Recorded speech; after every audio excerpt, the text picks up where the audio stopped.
మీ స్వరమును వినడానికి, మీ వాక్యమును ధ్యానించడానికి ఇష్టపడుతున్నాను. నా మాటలు కేవలం నిష్ప్రయోజనకరములు ఆయన. నేను కేవలం నిస్సారమైన వాడను.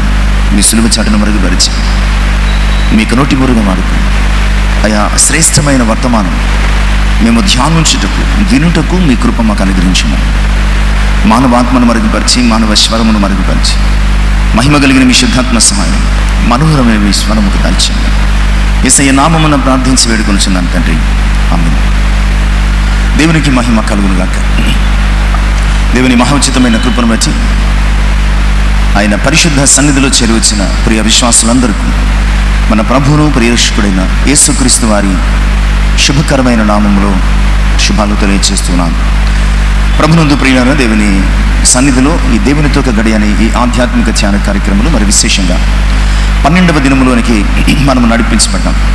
ఈ దినము కొరకు ఏర్పాటు చేయబడిన వాక్య భాగాలు న్యాయాధిపతుల గ్రంథము 6వ అధ్యాయము 11 నుంచి 16 వచనాలు, కొరింథీ 2వ పత్రిక 12వ అధ్యాయము 6 నుంచి 10 వచనాలు, గిద్యోను 40, ఈ బ్రాకెట్లో అయితేనేమి ఈ మాట మనము ధ్యానం చేసుకుందాం. ఇక్కడ దెబోరా కాలంలో 40 సంవత్సరాలు అద్భుతమైనటువంటి సమాధాన కాలాన్ని దేవుడు అనుగ్రహించాడు. తిరిగి 6వ అధ్యాయము 1వ వచనానికి వచ్చేసరికి మరలా రిపీటెడ్గా ఇశ్రాయేలు ప్రజలు దేవుని దృష్టికి ఏమయ్యారటండి? దోషులు అయిపోయారు. తిరిగి వారి యొక్క స్వభావ సిద్ధమైనటువంటి పాపానికి వారు లోనైపోయినప్పుడు దేవుడు మరలా వారిని 7 ఏండ్లు మిథ్యానుయులకు అప్పగించాడు. మిథ్యానుయుల చెయ్యి ఇశ్రాయేలీయుల మీద చాలా ఎక్కువ అయిపోవడం వలన మిథ్యానుయులు ఎదుట ఇశ్రాయేలు ప్రజలట నిలువలేక కొండలలోనున్న, వాగులలోనున్న గుహలను, దుర్గములను తమకు సిద్ధం చేసుకుని అందులో నివసించడం ప్రారంభించారట. ఇశ్రాయేలీయులు విత్తిన విత్తనముల తర్వాత మిథ్యానీయులు, అమాలేకీయులు, తూర్పునందు ఉన్నటువంటి జనులు వారి గుడారములను, పశువులను తీసుకుని మిడతల వలె విస్తారంగా వారి మీదకి వచ్చి వారి ఎదుట దిగి గాజా అనే ప్రదేశానికి పోవునంత వరకు కూడా భూమి పంటను నాశనం చేశారట. ఒక్క గొర్రె కానీ, ఎద్దు కానీ, గాడిద కానీ, జీవ సాధనమైన మరి ఏది కూడా ఇశ్రాయేలీయులకు ఉండకుండా చేశారట.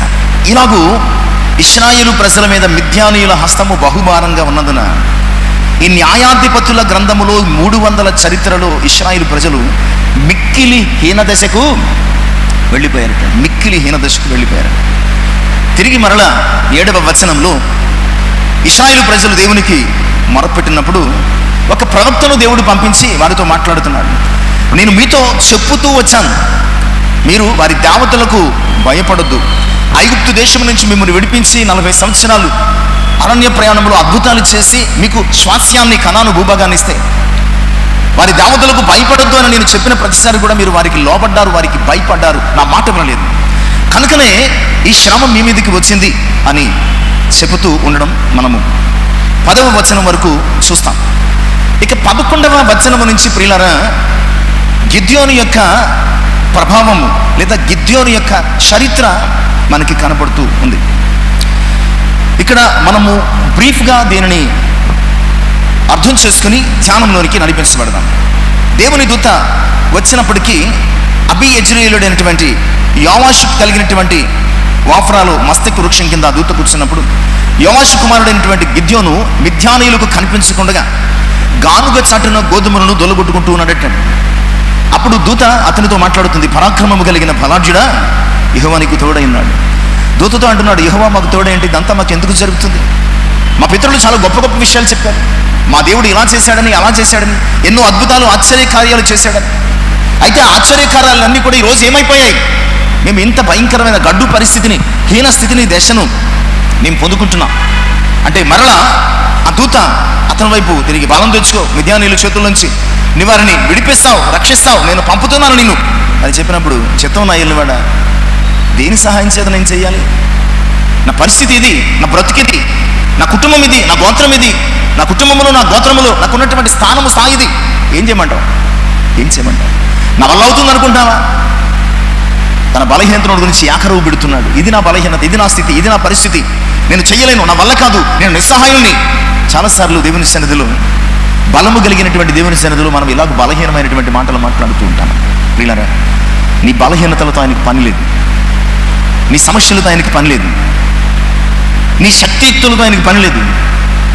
నీవు అనుకుంటున్నావే ఫలానా ఫలానా ఫలానా అని, నీ పరిస్థితులతో ఆయనకు పని లేదు. అంత విన్నాడండి.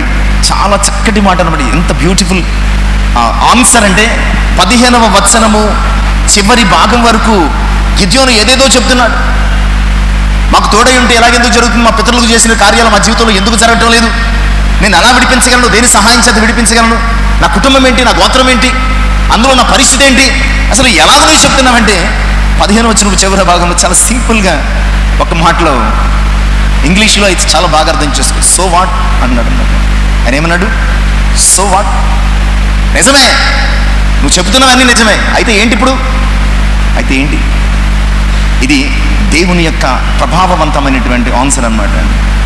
నువ్వు కూడా దేవుని సన్నిధిలో రకరకాలు చెప్తావు. ఆయన నీతో ఏమంటాడంటే, అయితే ఏంటి ఇప్పుడు, నేను దేవుడినై ఉండక మానేనా, నేను నిన్ను పిలుచుకోలేదా, నేను నిన్ను ప్రేమించలేదా, నేను నీ కొరకు ప్రాణం ఇవ్వలేదా, ఎన్ని సమాధానాలు చెప్తాను. ఆయన నేమి అన్నటువంటి మాటలు, ఆయన సంపూర్ణమైనటువంటి ప్రేమ, ఆయన పరిపూర్ణమైనటువంటి కృప, ఆయన దయాపూరితమైనటువంటి వాత్సల్యత అనేకమైనవి కనపడుతున్నాయి. ప్రియులారా, ఈరోజు గిద్యోను ఆయననేమి అనే ఈ యొక్క సంఘటన ద్వారా మనము కొన్ని ఆత్మీయ సత్యాలను ఆలోచన చేసుకోవడానికి, మన జీవితానికి అన్వయించుకోవడానికి ప్రయత్నం చేద్దాం. దానికి ముందుగా గిద్యోను నేపథ్యాన్ని ఆలోచన చేద్దాం. గిద్యోను న్యాయాధిపతులలో ఎన్నోవాడండి? 5వ వాడు. న్యాయాధిపతులలో 5వ వాడుగా కనపడుతున్నాడు. ఈ భాగం అంతా కూడా గిద్యోను తన యొక్క దీనస్థితిని గురించి మాట్లాడుతూ ఉంటే, దేవుడు దానితో ఏమీ కూడా పని లేనట్టుగా, అయితే ఏంటి అని జ్ఞాపకం చేస్తుంది. ఏమిటి అతని దీనస్థితి, అతను చెప్పినటువంటి దీనస్థితిని గురించినటువంటి పరిస్థితి ఏమిటి అని ఆలోచన చేస్తే, మొట్టమొదటిగా గిద్యోను గోత్రాన్ని గురించి ఆలోచన చేద్దాం. గిద్యోను గోత్రం ఏమిటండి? మనష్షే గోత్రం. మనష్షే గోత్రం. మనష్షే గోత్రం అంటే మనష్షే ఎవరు? మరి గోత్రాల్లోకి ఎందుకు వచ్చాడు అంటే, యోసేపును అడుగుతున్నాను, పిల్లలిద్దరూ ఏరి మనష్షే ఎఫ్రాయిముని తీసుకొచ్చి పెట్టాడు. పెద్దోడిని ఒకవైపు చిన్నోడిని ఒకవైపు పెడితే, యాకోబు బాగా తెలివినోడు కదా, చిన్నోడి మీదకి ఆశీర్వాదాలు కుడి చేయి పెట్టాడు, పెద్దోడి మీదకి ఎడం చేయి. తండ్రి అది కాదు అంటే, నాకు తెలుసు అన్నాడు. ఆ తర్వాత ఆశీర్వదించి వీరు కూడా నా కుమారులే, వీరిని ఇశ్రాయేలు గోత్రములలో చేరుస్తాను. అప్పటి నుంచి గోత్రాల పంపకంలో మనష్షేకు అర్ధగోత్రం వచ్చిందనమాట. మనష్షేకి ఏమొచ్చింది? అర్ధగోత్రం వచ్చింది. అంటే గోత్రానుసారంగా మనష్షే చాలా చిన్న గోత్రం అనమాట అండి.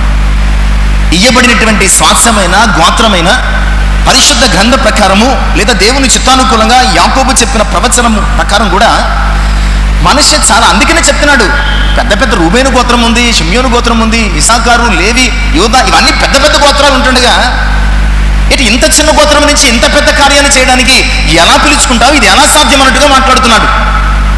నా గోత్రము పరిస్థితి ఏంటి, అసలు ఇశ్రాయేలు గోత్రములన్నింటిలో నా గోత్రం ఎలాంటిది? చాలా చిన్నదే, నిజమే, అర్ధగోత్రం మనష్షే గోత్రం. బట్ అయితే ప్రియులారా, ఇక్కడ మనం నేర్చుకోవాల్సిన విషయం, మనష్షే అంటే అర్థం ఏంటంటే మరచిపోవునట్లు చెయ్యి. ఈ మాట ఆదికాండము 41:51లో యోసేపు పెట్టాడు. పుట్టినప్పుడు దేవుడు నాకు కలిగిన శ్రమ అంతటిని మరిచిపోవునట్టు చెయ్యును గనుక ఇతనికి మనష్షే అని పేరు పెడుతున్నాను. కరెక్ట్గా వీరికి గొప్ప శ్రమ కలిగింది న్యాయాధిపతుల కాలంలో, గిద్యోను కాలంలో. అలాంటి సమయంలో దేవుడు శ్రమంతా మరిచిపోవునట్టు చేసినటువంటి ఆ యోసేపు పెట్టినటువంటి పేరుకు అనుకూలంగా మనష్షే గోత్రము నుంచి ఎవరిని తీసుకొచ్చాడు? మనష్షే గోత్రము నుంచి గిద్యోనును తీసుకొచ్చాడు. నిజమే ప్రియులారా, ఆయన ఎలాంటి దేవుడు అంటే, మనము ఏకరువు పెట్టిన ఎన్ని సమస్యలు ఉన్నప్పటికీ మన సమస్యలు తత్ఫలితముగా వచ్చినటువంటి శ్రమలన్నిటినీ కూడా ఆయన ఇట్టే మరిచిపో చేయగలిగినటువంటి సమర్థుడు. విస్తారమైన శ్రమలు సమస్యలు ఉన్నప్పటికీ ఆయన ఒక చిన్న మాట చేత మన సమస్యలన్నిటినీ దూదె పింజల్లాగా తేలిపోగొట్టి మనకు తేలిక అయినటువంటి స్థితిని కలుగు చేయగలిగినటువంటి దేవుడు. ఇక రెండవది గిద్యోను కుటుంబం, ద ఫ్యామిలీ ఆఫ్ గిడియన్. గిద్యోను కుటుంబం ఏమిటండి? గిద్యోను కుటుంబం గురించి మనము 11వ వచనపు మొదటి భాగంలో చూస్తాం. గిద్యోను ఏ ఫ్యామిలీ, ఏ బ్రాంచ్కి చెందినోడంటే అబీయెజ్రీయుడైన ఈ అబీయెజ్రీయుడు అనేవాడు గిద్యోను అతని తండ్రి అయినటువంటి యోవాషు ఈ ఫ్యామిలీకి మూలపిత్రుడు అనమాట అండి. ఈ ఫ్యామిలీకి మూల పురుషుడు, మూల పితరుడు అనమాట అండి. కనుక ఈ గిద్యోను ఫ్యామిలీ కుటుంబము దేనికి చెందింది, ఆ మనుష్య గోత్రములో ఏ కుటుంబానికి చెందింది అని ఆలోచన చేస్తే అబీయెజ్రీయుడు అనే ఆ వ్యక్తి కుటుంబానికి చెందింది. ప్రియులారా, అబీయెజ్రీయుడు అన్న మాటకు అర్థం ఏమిటంటే తండ్రి సహాయుడు, సహాయకుడు అని అర్థం. తండ్రి సహాయకుడు. గిద్యోను అంటున్నాడు, దేని సహాయం వలన నేను ఈ ప్రజల్ని విడిపిస్తాను, దేని సహాయం వలన విడిపిస్తాను అంటే దేవుని వాక్యం ఏం చెప్తుందంటే తండ్రి సహాయం వలన. నీ తండ్రి నా తండ్రి కాదు, మనందరికీ ఓ తండ్రి ఉన్నాడు, పరలోకపు తండ్రి. ఆ తండ్రి సహాయము చేత గిద్యోను వలన ఇశ్రాయేలు ప్రజలను శ్రమ నుంచి విడిపిస్తాడు. నిజమే. దినవృత్తాంతముల 2వ గ్రంథము 14వ అధ్యాయము 11వ వచనం. దినవృత్తాంతముల 2వ గ్రంథము 14వ అధ్యాయము 11వ వచనాన్ని త్వరగా సహకరించండి. ఆస తన దేవుడైన యెహోవాకు మొరపెట్టి యెహోవా విస్తారమైన సైన్యము చేతిలో ఓడిపోకుండా బలము లేని వారికి సహాయం చేయుటకు నీకన్నా ఎవరు లేరు. ఎంత గొప్ప ప్రార్థన చేస్తున్నాడండి. విస్తారమైన లేదా ఈ గొప్ప సైన్యము చేతుల్లో ఓడిపోకుండా బలము లేని వారికి సహాయం చేయడానికి నీకంటే గొప్పడు ఎవరున్నారు? నిజమే కదా. బలము లేని గిద్యోనుకు, బలము లేని ఇశ్రాయేలు ప్రజలకు, ఈరోజు మనకు ప్రతిసారి కూడా అయ్యో నాకు ఆ బలహీనత, ఈ బలహీనత, ఈ సమస్య, ఆ సమస్య అని మన బలహీనతలను ఏకరువు పెడుతున్నటువంటి ఆనాడు ఇశ్రాయేలు ప్రజలకు, గిద్యోనుకు, ఈరోజు మనకు కూడా బలము లేని మనకు సహాయం చేయడానికి ఆయన కంటే గొప్పడు ఎవరు కూడా లేరు. 46వ సంకీర్తన 5వ చరణంలో మాట్లాడతాడండి, అరుణోదయమున దేవుడు దానికి సహాయం చేస్తున్నాడు. ఎర్లీ హౌస్లో అరుణోదయమున, చాలా త్వరగా అరుణోదయమున అంటే అది ఒక టైంను గురించి మాట్లాడటం లేదు, చాలా ఎర్లీగా, చాలా వేకువనే, చాలా తొందరగా ఆయన బలము లేని వారికి, గిద్యోనుకు, ఈరోజు మనకు కూడా సహాయము చేసేవాడు. ఈ యొక్క స్థితి మనం ఎరుగక 121వ సంకీర్తన మొదటి 2 వచనాల్లో చెప్పినట్లు కొండల తట్టు మనం కన్నులు తెచ్చున్నాం. ఎక్కడి నుంచి సహాయం వస్తుంది? యెహోవా వలన మాత్రమే సహాయం కలుగుతుందన్న సంగతిని జ్ఞాపకం చేస్తుంది. కనుక గిద్యోను గోత్రం మనిషి అత్యంత స్వల్పమైన గోత్రం అయినప్పటికీ ఆయన గొప్ప కార్యం చేశాడు. గిద్యోను కుటుంబము అబీయెజ్రీయుడు. దేని వలన సహాయం లభిస్తుంది అన్న ఆ మాటకు దేవుడు తన కుటుంబము నుంచే గిద్యోనును ఏర్పాటు చేసుకున్నాడు. ఇక గిద్యోను యొక్క తండ్రి, ఇదంతా గిద్యోను నేపథ్యం. మనం ఇంకా అంశాల్లోనికి వెళ్ళాలి. గిద్యోను నేపథ్యం. గిద్యోను తండ్రి ఎవరండి? యోవాషు. యోవాషు అంటే 2 అర్థాలు ఉన్నాయి. ఒకటి యెహోవా బలము గలవాడు, 2 యెహోవా సహాయపడుటకు త్వరపడు. యెహోవా బలము కలిగిన వాడు లేదా బలము గలవాడు, లేదా యెహోవా సహాయపడుటకు త్వరపడు. నిజమే. గిద్యోను తన బలహీనతలన్నీ చెప్తున్నప్పుడు యోవాషు కుమారుడైనటువంటి గిద్యోను ద్వారా గిద్యోను బలహీనుడే, బట్ యెహోవా బలము కలిగిన వాడని దేవుడు మిద్యానీయులందరికీ కూడా నిరూపించినట్లు చూస్తున్నాం. అంతేకాదు సహాయము చేయుటకు త్వరపడు. మొరపెడుతున్న ఇశ్రాయేలీయుల ప్రార్థన విని గిద్యోను ద్వారా దేవుడు ఇశ్రాయేలు ప్రజలకు సహాయము చేయడానికి త్వరపడ్డాడు. నిజమే ప్రియులారా, యెహోవా బలము కలిగిన వాడు. నీవు బలహీనుడివే కానీ మన దేవుడు మాత్రం బలం కలిగిన వాడు. అందుకని 84వ సంకీర్తన 5వ చరణంలో అంటాడు, నీ వలన బలము నందు మనుషులు, మన బలము చేత పనిచేయడం ధన్యకరం కాదట, మన శక్తి చేత పనిచేయడం ధన్యకరం కాదట, మన యొక్క యుక్తి చేత పనిచేయడం ధన్యకరం కాదట. కేవలము ఆయన బలము చేత మనం పని చేయగలిగితే అంతకంటే గొప్ప విషయం ఏమీ లేదు అని చెప్తాడు. ఇక 4వ విషయం ఈ గిద్యోను యొక్క నేపథ్యాన్ని గురించి. గిద్యోను అంటే అర్థం, గిద్యోను అంటే అర్థం పడద్రోయివాడు, కోయివాడు లేదా నరుకువాడు. పడద్రోయివాడు. ఇంత గొప్ప పేరు కలిగినటువంటి గిద్యోను అంత బలహీనంగా ఎలా మాట్లాడుతున్నాడు? ఇంత గొప్ప అర్థము కలిగినటువంటి గిద్యోను అంత బలహీనంగా ఎలా మాట్లాడగలుగుతున్నాడు? నిజమే, గిద్యోనుకు తన బలం ఏంటో తనకు తెలియదు, కానీ గిద్యోనును పిలుచుకున్న దేవునికి మాత్రం బాగా తెలుసు. గిద్యోను చేత ఈ గొప్ప జనాంగాన్ని ఒక్క మనుష్యుడు పడగొట్టినట్లు పడగొట్టేస్తానంటున్నాడు. నిజమే, గిద్యోను ద్వారా దేవుడు విస్తారమైనటువంటి మిథ్యానీయులను, శత్రువులను పడగొట్టాడు, నరికివేశాడు, తోలివేశాడు, కొట్టివేశాడు. అందుకని ఇవన్నీ చేయగలిగిన దేవుడు తన బలహీనతలన్నిటిని గురించి మాట్లాడుతున్నప్పుడు గిద్యోనుతో ఒకే ఒక మాట అన్నాడు. అదేమిటంటే, అయితే ఏంటి సువాన్, ఇప్పుడు ఏం చేయమంటావు, ఏంటి నీ సమస్య ఏంటి అన్నట్లుగా ఎంతో చాలా భారంగా మాట్లాడుతుంటే చాలా ఈజీగా కొట్టి పడేశాడు అనమాట దేవుడు. ఈరోజు నీ భారం నీకు గొప్పదేమో కానీ నీ దేవునికి చాలా సులువైనది, చాలా ఈజీ. నీ కష్టము నీకు గొప్పదేమో, నీ దేవుని ఎదుట అది పనికిరానిది. నీకున్నటువంటి ఏదైనా వ్యాధి, బాధ, బలహీనత, శోధన ఏదైనా సరే అది నీ దృష్టికి చాలా గొప్పదేమో. ఇది నిన్ను సాధించలేను, దీనిని ఛేదించలేను, దీనిని జయించలేను, దీనిని అధిగమించలేను అని నీవు అనుకుంటున్నావేమో. ఇవన్నీ తీసుకుని దేవుని సన్నిధికి వెళ్ళినప్పుడు ఆయన ఒకే ఒక మాట అంటున్నాడు, సో వాట్. ఇవన్నీ తీసుకుని వెళ్ళి దేవుని సన్నిధికి వెళ్తే అయితే ఏంటి ఇప్పుడు చూద్దాం. ఈ మాటను బట్టి ఒక 5 విషయాలు, మనము 5-6 విషయాలు త్వరగా ఆలోచన చేయడానికి. అయితే ఏంటి, ఎందుకు ప్రభు ఈ మాట అనాల్సి వచ్చింది? అయితే ఏంటి ప్రియులారా, 6వ అధ్యాయము 12వ వచనం. యెహోవా దూత అతనికి కనబడి, పరాక్రమము గల బలాఢ్యుడా, యెహోవా నీకు తోడై ఉన్నాడని అతనితో అనగా. ప్రియులారా, ఇక్కడ గిద్యోను ఆలోచన, గిద్యోను పరిస్థితి, గిద్యోను సమాధానం ఏంటంటే, నేను బలహీనుణ్ణి అంటున్నాడు. నేను బలహీనుణ్ణి. ఈ మాటలన్నీ చెప్పడానికి కారణం ఏంటంటే, నేను బలహీనుణ్ణి, నా వల్ల ఎలా జరుగుతుంది కార్యం. అందుకనే దేవుడు ఏమన్నాడంటే, అయితే ఏంటి, నువ్వు బలహీనుడు అయితే ఏంటి, ఇప్పుడు బలం తెచ్చుకుంటున్నాడు. దేవుని ఈ మాటలో అర్థం ఏంటంటే, నిజమే నీవు బలహీనుడవే, నీకు శ్రమలు ఉన్నాయి, నీకు ఇబ్బందులు ఉన్నాయి, కష్టాలు ఉన్నాయి. అయితే ఏంటి, ఇప్పుడు నీవు బలం తెచ్చుకో, నువ్వు బలం తెచ్చుకో. పరాక్రమము కలిగిన బలాఢ్యుడు అంటే గిద్యోను పరాక్రమము కలిగిన వాడిని కాదు, నీవు పరాక్రమము కలిగిన బలాఢ్యునిగా లేచి నడుము కట్టుకో. సమస్య ఎదుట, శత్రువు ఎదుట నీవు బలహీనునిగా మిగిలిపోతే నీకంటే బలహీనమైనటువంటి పరిస్థితులు కూడా నిన్ను అధిగమించేస్తాయి. అదే సమస్య ఎంత గొప్పదైనా నీవు పరాక్రమము, పౌరుషం తెచ్చుకుని నీవు నిలవబడగలిగితే నీ బలహీనతలు కూడా బలమైన కార్యాలు చేయగలుగుతావు. నీ నిస్సహాయతలో కూడా అనేకులకు సహాయకరంగా ఉంటావు. కనుక ఇక్కడ అంటున్నాడు, నువ్వు చాలా చెప్తున్నావు గిద్యోను, అయితే ఏంటి, పరాక్రమము కలిగిన బలాఢ్యుడా,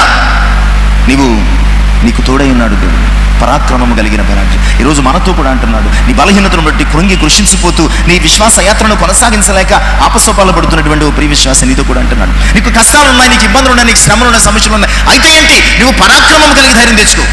నీవు పరాక్రమం కలిగిన వ్యక్తివై నీవు వాటితో పోరాడు, వాటిని జయించు, వాటిని అధిగమించు. మనం చదువుకున్న 2వ భాగం, కొరింథీయులకు రాసిన 2వ పత్రిక 12వ అధ్యాయం 9 నుంచి 10 వచనాల భాగంలో ప్రియులరా, మరి చాలా అద్భుతమైనటువంటి విషయాలు అక్కడ పౌలు భక్తుని ద్వారా మనకు తెలియజేస్తుంటాడు. కొరింథీయులకు రాసినటువంటి 2వ పత్రిక 12వ అధ్యాయం 9 నుంచి 10 వచనాల భాగం.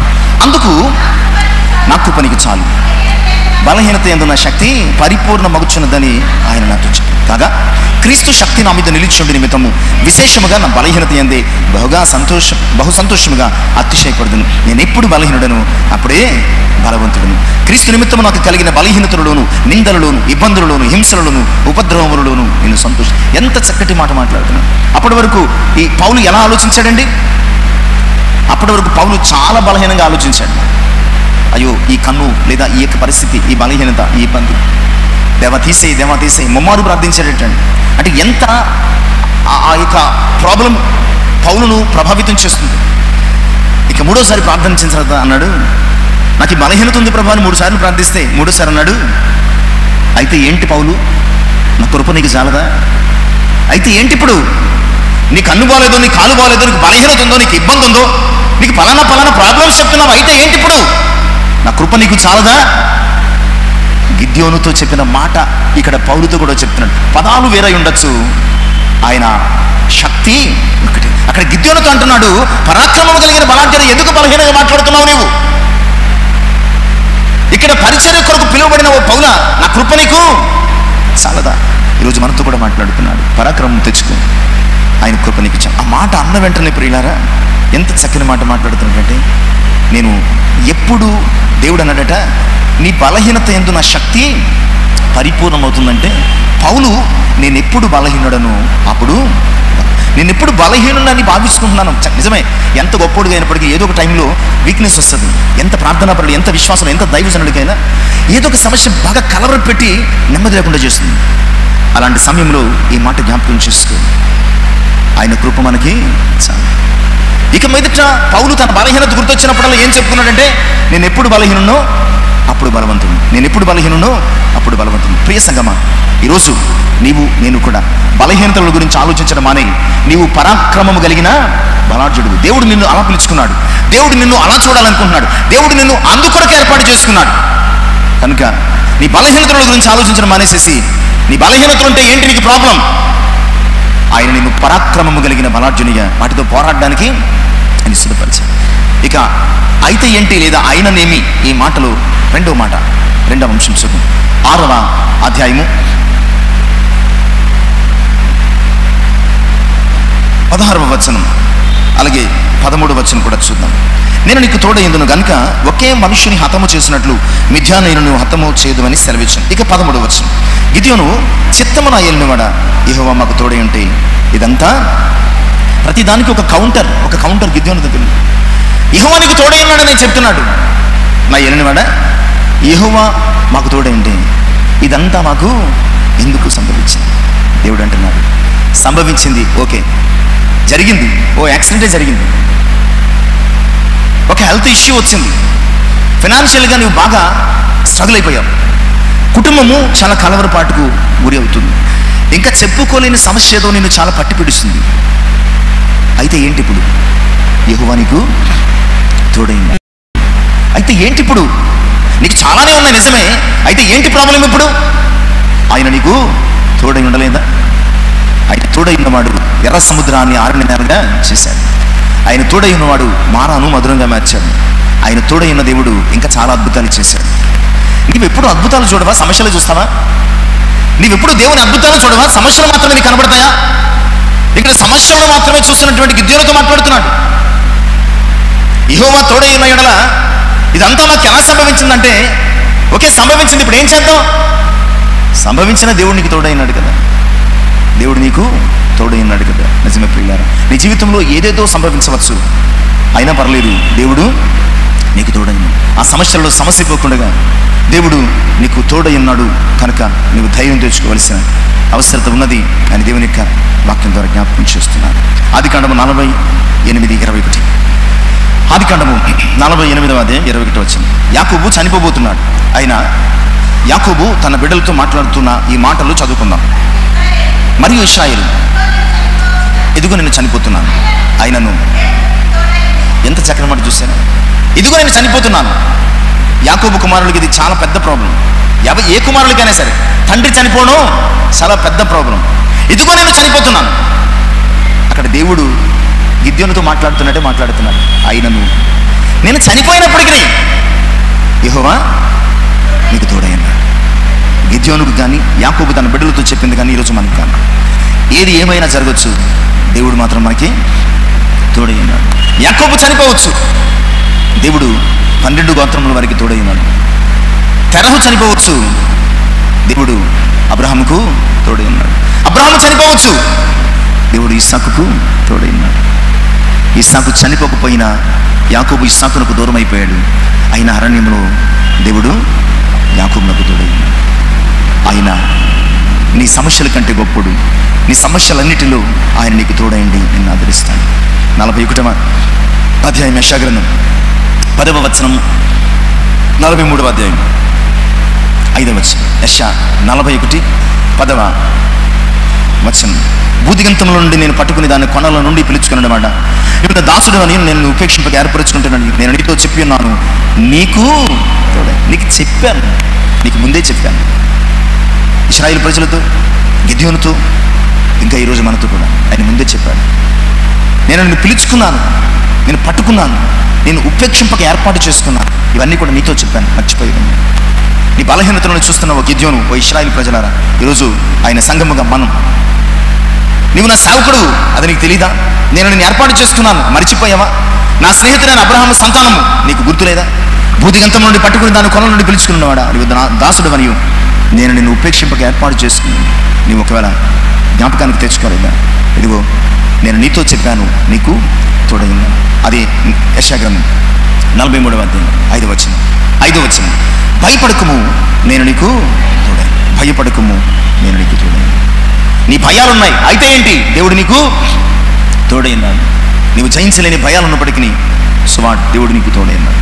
ఇక 3వ అంశం కూడా చూద్దాం. న్యాయాధిపతులు 6వ అధ్యాయం 14వ వచనం. అంతటా యెహోవా అతని తట్టు తిరిగి బలము తెచ్చుకుని వెళ్ళి మిద్యానీయుల చేతిలోంచి ఇశ్రాయేలును రక్షణ. ఇక్కడ చెప్తున్నాడు కదా చాలా విషయాలు. మళ్ళా అంటున్నాడు ఆయన, అన్నీ చెప్పేసిన తర్వాత అయితే ఏంటి, నీవు బలం తెచ్చుకుని తిరిగి వెళ్ళి మిద్యానీయుల చేతిలోంచి, ఇంత చెప్పిన తర్వాత కూడా మళ్ళా దేవుడు ఏమన్నాడు, మళ్ళా ఏమన్నాడు, అయితే ఏంటి, నువ్వు బలం తెచ్చుకో, వెళ్ళి మిద్యానీయుల చేతిలోంచి ఇశ్రాయేలు ప్రజలను. నిజం, నువ్వు బలహీనుడు అయితే ఏంటి, ఇప్పుడు బలం తెచ్చుకో, ఇప్పుడు బలం తెచ్చుకో. ఎందుకంటే ఆయన నీకు తోడయ్యున్నాడు కనుక నీవు బలం తెచ్చుకో. మిద్యానీయుల చేతుల్లోంచి. మిద్యాను అంటే కలహము అనే అర్థం. మిద్యాను అంటే కలహము అనే అర్థం. ఇక్కడ గిద్యోను అంటున్నాడు 13వ వచనపు చివరి భాగములు, యెహోవా మమ్మను విడిచిపెట్టి మిద్యానీయుల చేతికి మమ్మను అప్పగించింది. యెహోవా మమ్మను విడిచిపెట్టి మిద్యానీయుల చేతికి మమ్మను అప్పగించాడు. ఇప్పుడు అయితే ఏంటి, ఇప్పుడు బలం తెచ్చుకో. అప్పుడు అప్పగించాడు మీరు చేసిన పనిని బట్టి, మీ అవిధేయతను బట్టి, మీ అతిక్రమాన్ని బట్టి. ఇప్పుడు బలం తెచ్చుకుని వెళ్ళి, నీవు బలం తెచ్చుకుని వెళ్ళి మిద్యానీయుల చేతుల నుంచి ఇశ్రాయేలు ప్రజలను విడిపించు. ఇశ్రాయేలు ప్రజలను విడిపించు. నిజమే, నువ్వు బలం తెచ్చుకోవాలి. నీ బలహీనతలు ఉన్నాయి, ఇబ్బందులు ఉన్నాయి, కష్టాలు ఉన్నాయి. అయితే ఏంటి, ఇప్పుడు బలం తెచ్చుకో. దినవృత్తాంతాల మొదటి గ్రంథం 16:11. దినవృత్తాంతాల మొదటి గ్రంథం 16:11 త్వరగా చదువుకుందాం. దినవృత్తాంతాల మొదటి గ్రంథం 16. యెహోవాను ఆశ్రయించుడి, ఆయన బలమును ఆశ్రయించుడి. నీ బలహీనతలను చూడడం మాని, ఈ వాక్యం యొక్క ఉద్దేశం, నీవు దీన్ని చూడడం మాని యెహోవాను ఆశ్రయించు, ఆయన బలమును ఆశ్రయించు. అందుకే కబులు తిమోతి 2వ అధ్యాయం 1వ వచనములు తిమోతితో పౌలు అంటున్నాడు. తిమోతి 2వ పత్రిక 2వ అధ్యాయం 1వ వచనములు, నా కుమారుడా క్రీస్తు యేసునందున్న కృపచేత బలవంతులు. అలాగే హెబ్రీ 11:34 చాలా మంది బలహీనులుగా ఉండి బలపరచబడ్డారట. అగ్ని బలమును చల్లార్చారట, సింహాల నోళ్లను ముగించారట. ఇలాగ చాలా మంది బలహీనులై ఉండి బలపరచబడి దేవుని కొరకు వాడబడ్డారట. విశ్వాస వీరుల జాబితాలు వీడు చెప్తున్నాడు. మనకి ఈరోజు ప్రతిదానికి ఆయన ఒకే ఒక సమాధానం. అయితే ఏంటి ఇప్పుడు, అయ్యో నేను జయించలేను, పరాక్రమం తెచ్చుకో. ఇప్పుడు ఏంటి, అయ్యో నాకు ఎవరు లేరు, దేని సహాయం చేత జయించగలను, నేను నీకు తోడే ఉన్నాను, ఇప్పుడు ఏంటి ప్రాబ్లం, అయ్యో నేను బలహీనుని, వారు నలగొడుతున్నారు, ఆ కార్యాలన్నీ ఏమైపోయాయో మాకు తెలియటం లేదు. అయితే ఏంటి, ఇప్పుడు నువ్వు వెళ్ళి నీ ప్రజలను రక్షించు. ఇక 4వ అంశం చూద్దామండి. 4వ అంశం న్యాయాధిపతుల గ్రంథం 6వ అధ్యాయం 14వ వచనపు 2వ భాగం. న్యాయాధిపతుల గ్రంథము 6వ అధ్యాయం 14, 2వ భాగం. నిన్ను పంపిన వాడను నేనే అని చెప్పగా. అయితే ఏంటి ఇప్పుడు, నేను నిన్ను పంపుతున్నాను. ఎవరు వెళ్తారండి, ఎందుకు వచ్చిన గొడవ అన్నట్టుగా గిద్యోను ఉంటే, అయితే ఏంటి గిద్యోను ఇప్పుడు, నేను పంపుతున్నాను వెళ్ళవా? మోషే కూడా ఏమన్నాడండి, నా ప్రజల కొరకు నువ్వు వెళ్ళు, నువ్వు వారిని విడిపించాలి, నేను పంపుతున్నాను అంటే ఏమన్నాడు, ఎలా విడిపించగలను ప్రభా, నా మాట ఎవరు వింటారు, నేను నత్తివాణ్ణి, నోటి మాంద్యము గలవాణ్ణి, నా వల్ల కాదు, పంపితే ఎవరు వెళ్ళారు, ఎవరు పంపారు నిన్ను నన్ను అడుగుతావు, ఏం చెప్పను, చాలా ప్రాబ్లమ్స్ ఉన్నాయి ప్రభా, అసలు నాకున్న ప్రశ్నలకు సమాధానం లేదు, నేను వెళ్ళను అన్నప్పుడు ఆయన ఒకే ఒక మాట అన్నాడు, ఇప్పుడు ఏం చెప్పమంటావు, నువ్వు వెళతావా వెళ్ళవా అన్నాడు. ఆయన నోరు మూసుకుని మోషే నిజమే, ఆయన ఉన్నవాడు చెప్తున్నాడు, ఆయన ఉన్నవాడు ఎవరితో ఉన్నవాడు, మనతో ఉన్నవాడు. ఆయన అంటున్నాడు, నేను నిన్ను పంపాను, నిన్ను పంపినోడిని నేను. నీ బలహీనతల గురించో, నీ సమస్యల గురించో, నీ ఇబ్బందుల గురించో మాట్లాడడం మాని, నేను నిన్ను పంపాను వెళ్ళంతే. నిన్ను బట్టి కాదు, నన్ను బట్టి వారు చేస్తారు. మనము ఎక్కువసార్లు యెరూషలేము జయప్రవేశం సమయంలో ఆలోచన చేస్తాం. లూకా 19:33-40 మీరు వెళ్ళి ఎదురుగా ఉన్నటువంటి గ్రామానికి వెళ్ళి అక్కడ గాడిద పిల్ల ఉంటుంది, దానిని విప్పుకుని తీసుకురండి. వాళ్ళు అడుగుతారు, అడిగినప్పుడు ఇది ప్రభువునకు కావలసి ఉంది. శిష్యులు తీసుకొస్తే ఖచ్చితంగా ఎవరు, వారు విప్పుతున్నప్పుడు యజమానులు ఏం చేశారటండి, అడిగారట. అడిగినప్పుడు వాళ్ళు ఏమన్నారు, ఇది ప్రభువునకు. అంటే ఎవరు పంపారు వీళ్ళని, మనం వెళితే ఎవడు పట్టించుకోడు, కానీ ప్రభు పంపితే ఖచ్చితంగా మారు మాట్లాడకుండా ఇస్తారు. అదే చెప్తున్నాడు. ఇప్పుడు ఏంటి గిద్యోను, నీ ప్రాబ్లం ఏంటి, నేను పంపుతున్నాను, నీ అంతటా నువ్వు వెళ్ళటం లేదు, నేను పంపుతున్నాను వెళ్ళు. నిజమే ప్రియులారా, ఈ లోకానికి ప్రభు పంపితే వచ్చాం, ఈ మందిరానికి ప్రభు పంపితే వచ్చాం, ఈరోజు ఆరాధనకు ప్రభు పంపితే వచ్చాం. ఏది చేసినా ప్రభు పంపితేనే మనము చెయ్యగలుగుతున్నాం అన్న సంగతిని ఎప్పటికీ కూడా మనము మర్చిపోకుండా జాగ్రత్తగా ఉండాలి. ఆయన అంటున్నాడు గిద్యోనుతో, ఇప్పుడు అయితే ఏంటి, నేను నిన్ను పంపాను, నీవు వెళ్ళి ఇశ్రాయేలు ప్రజలను వారి చేతుల్లోంచి విడిపించమని ఖచ్చితంగా స్పష్టంగా ఆయన జ్ఞాపకం చేస్తాడు. ఇక 5వ అంశం, అయితే ఏమిటి అనే ఈ మాటకు జత చేసుకునే విషయం. గిద్యోను అంటున్నాడు 15వ అధ్యాయం మొదటి భాగం 15వ వచనం మొదటి భాగం. అతడు చిత్తము నా ఏలినవాడు, దేని సహాయం చేత నేను ఇశ్రాయేలును రక్షింపగలను? నా కుటుంబము మనష్షే గోత్రములో ఎన్నిక లేనిదే అంటున్నాడు. నా కుటుంబము మనష్షే గోత్రములో ఎన్నిక లేనిది అంటున్నాడు. అప్పుడు దేవుడు అంటున్నాడు, నీవు ఎన్నిక లేకపోతే, నీ కుటుంబానికి ఎన్నిక లేకపోతే నాకెందుకు? అయితే ఏంటి ఇప్పుడు? నీవు ఎన్నిక లేని వ్యక్తివైతే, లేదా చిన్నవాడివైతే, లేదంటే మరొకటి అయితే ఇప్పుడేంటి? ఏదో ఒక విషయాన్ని చెప్తున్నాడు గిద్యోను, అని దేవుడు అంటున్నాడు అయితే ఏంటి? నిజమే, నీవు ఎన్నిక లేని వాడివి కావచ్చు, లోకానికి నీవు ఎందుకు పనికిరాని వాడివి కావచ్చు, నీవు ఎలాంటి గొప్ప కార్యాలు సాధించలేనటువంటి వ్యక్తివే కావచ్చు, ఇప్పుడైతే నీవు ఎన్నిక లేని వ్యక్తివైనా సరే ఆయన నిన్ను ఎన్నుకుంటాడు. నీవు ఎన్నిక లేని వ్యక్తివైనా సరే ఆయన నిన్ను ఎన్నుకుని తన ప్రజల కొరకు బహుబలమైనటువంటి జనాంగంగా వాడుకుంటాడు. నిజమే. 60వ అధ్యాయం యెషయా-గ్రంథం 22వ వచనం. యెషయా-గ్రంథం 60వ అధ్యాయం 22వ వచనం త్వరగా చదువు. వారిలో ఒంటరి అయిన వాడు 1000 మందిగును, ఎన్నిక లేని వాడు బలమైన జనమగును. యెహోవానగు నేను తగిన కాలము నీ కార్యమును. నువ్వు ఒక్కడు అనుకుంటున్నావా? నీకు ఎన్నిక లేదనుకుంటున్నావా? నీకు బలం లేదనుకుంటున్నావా? ఇదిగో వారిలో ఒంటరి అయిన వాడు 1000 మందిగును, వారిలో ఎన్నిక లేనివాడు బలమైన. ఆయన అంటున్నాడు, ఇదిగో తగిన కాలమందు నేను ఈ కార్యాన్ని. ఇక్కడ గిద్యోను ఇప్పటి వరకు జరిగిన పరిస్థితుల్లో చెప్తున్నాడు, కానీ దేవుడు తన కార్యాలు ఎప్పుడు చేస్తాడు? తగిన కాలమందు ఆయన చేస్తాడు. ఆయన కార్యము మొదలు పెట్టినప్పుడు ప్రియులారా, మనము బలహీనులమైన, ఎన్నిక లేని వారమైన, ఎందుకు పనికి రాని వారమైనప్పటికీ ఆయన తన కృపచేత మనల్ని బలపరిచి నడిపిస్తాడనే సంగతిని జ్ఞాపకం చేస్తుంది. ఇక చివరి అంశానికి నడిపించబడింది. ఇక చివరి ప్రయత్నం చేస్తున్నాడు గిద్యోను. 15వ వచనపు చివరి భాగంలో అంటాడు, నా కుటుంబంలో, నా పితరుల కుటుంబంలో నేను కనిష్ఠుడనై ఉన్నాను అని చెప్తున్నాడు. ఇక ఫైనల్గా చెప్తున్న మాట ఏంటంటే, అవన్నీ ప్రక్కన పెట్టు ప్రభా, నీవు ఇన్ని చెప్తున్నావు, కానీ అసలు నా గోత్రమే చివరి గోత్రం, అర్ధగోత్రం. అందులో నా కుటుంబము ఎన్నిక లేని కుటుంబం. నా కుటుంబంలో నేను ఎలాంటి వాడిని? చివరోడు, కడసారిపోండి. ఇశ్రాయేలు సమాజంలో ఆనాడు ఇక చివరోడు అంటే లెక్క లేదు, ఏదో ఒక పనికి అప్పగించేసేవారు అన్నమాట. ఇక్కడ అదే అంటున్నాడు, ప్రభా దయచేసి నన్ను వదిలే, నేనేమి చేయలేను. నా గోత్రమే చిన్నదంటే, అందులో నా కుటుంబం చిన్నదంటే, కుటుంబంలో నేను చాలా చిన్నోండి, కడసారిపోండి, వదిలే. దావీదును కోరుకుని గొలియాతును జయింపచేసి 40 సంవత్సరాలు ఇశ్రాయేలీయులకు చక్రవర్తిగా, రాజుగా చేయలేదా? దావీదు చిన్నోడు కదా? ఒకవేళ దావీదు కూడా నేను చిన్నోడిని నన్ను వదిలేయమంటే ఈరోజు దావీదు గురించి మనం చదువుకునే వాళ్ళం. నిజమే, నీ దృష్టికి నీవు కనిష్ఠుడివే కావచ్చు, నీ దృష్టికి నీవు ఎన్నిక లేని వ్యక్తివే కావచ్చు, కానీ దేవుడు ఏర్పాటు చేసుకుంటే జ్యేష్ఠులందరినీ పక్కకు తోసేసి కనిష్ఠుడమైన నిన్ను తీసుకొచ్చి సింహాసనం మీద కూర్చోబెడతాడు. కనుక నీ జీవితంలో నేను కనిష్ఠుడని కష్టమని అనుకోకు. ఇశ్రాయేలు జనాంగాన్ని గురించి మాట్లాడుకుంటున్నాను చాలాసార్లు. అసలు పరిశుద్ధ గ్రంథం అంతా ఇశ్రాయేలు అనే పేరు లేకుండా మనం ఈ వాక్యాన్ని ముగించుకోవాలి. ఇంత గొప్ప జనాంగానికి మూలపితుడు ఎవరు? ఇంత గొప్ప జనాంగానికి మూలపితుడు ఎవరండి? యాకోబు కనిష్ఠుడు కాదా? యాకోబు కనిష్ఠుడు కాదా? ఇస్సాకుకి ఎంతమంది? ఏసావు, యాకోబు. అందులో చివరి వాడెవరు? కనిష్ఠుడిని జ్యేష్ఠుడిని చేయలేదా దేవుడు? కనిష్ఠుడిని జ్యేష్ఠుడిని చేయలేదా? నిజమే ప్రియులారా. ఇవన్నీ ఎందుకు చెప్తున్నానంటే ప్రియులారా, మనము దేవుని సన్నిధికి వచ్చినప్పుడు మన శక్తిని బట్టి కాక దేవుని కృపను బట్టి జీవించు. నీకు శ్రమలు ఉన్నాయి, నీకు సమస్యలు ఉన్నాయి, నీకు ఇబ్బందులు ఉన్నాయి, కష్టాలు ఉన్నాయి, నీకు 100 సాకులు ఉన్నాయి, కానీ దేవుడు అన్నింటినీ విన్న తర్వాత నీకు ఏమి ఉంటే నాకు అనవసరం అంటున్నాడంటే, నువ్వు బలహీనుడివైతే నాకు అనవసరం, నువ్వు చిన్నవాడవైనా నాకు అనవసరం, నువ్వు ఎన్నిక లేని వ్యక్తివైనా నాకు అనవసరం, నువ్వు ఎలాంటి స్థితిగతులు కలిగి ఉన్నా నాకు అనవసరం. నేను నిన్ను వాడుకోబోతున్నాను, నేను నిన్ను బలపరచబోతున్నాను, నేను నిన్ను పిలుచుకున్నాను, నేను నీతో యుద్ధాన్ని చేయిస్తాను, నేను నీ ద్వారా దేవుని ప్రజలకు విజయాన్ని ఇస్తాను. నువ్వెన్ని చెప్పినా ఆయన ఒకే ఒక మాట అంటున్నాడు, అయితే ఏంటి ఇప్పుడు? అయితే ఈ మాట చాలా ప్రాముఖ్యమైనది ప్రియులారా. మన జీవితంలో శ్రమలు, సమస్యలు, ఇబ్బందులు కలిగి మనము నలిగిపోతున్నప్పుడు, కలవరపడుతున్నప్పుడు ఈ మాటను ఒక్కసారి చదువుకో. దేవుడు నీతో మాట్లాడుతున్నాడు.